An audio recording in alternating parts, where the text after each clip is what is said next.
नमस्कार दोस्तों, राधे राधे। पितृपक्ष की पौराणिक कथा के अनुसार जोगी तथा भोगी दो भाई थे। दोनों अलग अलग रहते थे। जोगी धनी था और भोगी निर्धन। दोनों में परस्पर बड़ा प्रेम था।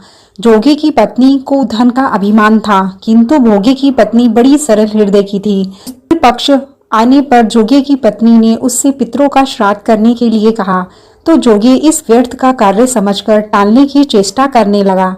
किंतु उसकी पत्नी समझती थी कि यदि ऐसा नहीं करेंगे तो लोग बातें बताएंगे।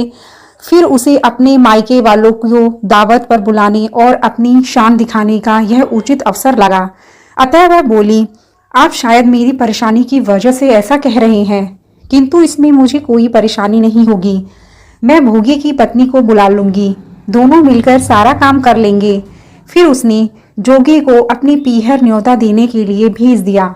दूसरे दिन उसके बुलाने पर भोगी की पत्नी सुबह सवेरे आकर काम में जुट गई। उसने रसोई तैयार की, अनेक पकवान बनाए, फिर सभी काम निपटाकर अपने घर आ गई। आखिर उसे भी तो पितरों का श्राद्ध तर्पण करना था।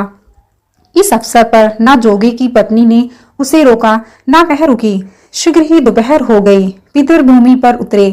जोगे भोगी के पितर पहले जोगे के यहाँ गए तो क्या देखते हैं कि उनके ससुराल वाले वहां भोजन पर जुटे हुए हैं। निराश होकर वे भोगे के यहाँ गए। वहां क्या था, मात्र पितरों के नाम पर अघियारी दे दी गई थी। पितरों ने उसकी राख चाटी और भूखे ही नदी के तट पर जा पहुंचे। थोड़ी देर में सारे पितर इकट्ठे हो गए और अपने अपने यहाँ के श्राद्धों की बढ़ाई करने लगे। जोगे भोगे के पितरों ने भी अपनी आपबीती सुनाई। फिर वे सोचने लगे, अगर भोगे सामर्थ्य होता तो शायद उन्हें भूखा न रहना पड़ता, मगर भोगे के घर में तो 2 जून की रोटी भी खाने को नहीं थी। यही सब सोचकर उन्हें भोगे पर दया आ गई। अचानक वे नाच नचाकर गाने लगे, भोगे के घर पर धन हो जाए, भोगे के घर पर धन हो जाए। सांझ होने को हुई। भोगे के बच्चों को कुछ भी खाने को नहीं मिला था। उन्होंने माँ से कहा, भूख लगी है। तब उन्हें टालने की गरज से भोगे की पत्नी ने कहा, जाओ, आंगन में हौदी औंधी रखी है, उसे जाकर खोल लो और जो कुछ मिले बांट कर खा लेना। बच्चे वहां पहुंचे तो क्या देखते हैं कि हौदी मोहरों से भरी पड़ी है। वे दौड़ दौड़ के माँ के पास पहुंचे और उसे सारी बातें बताई।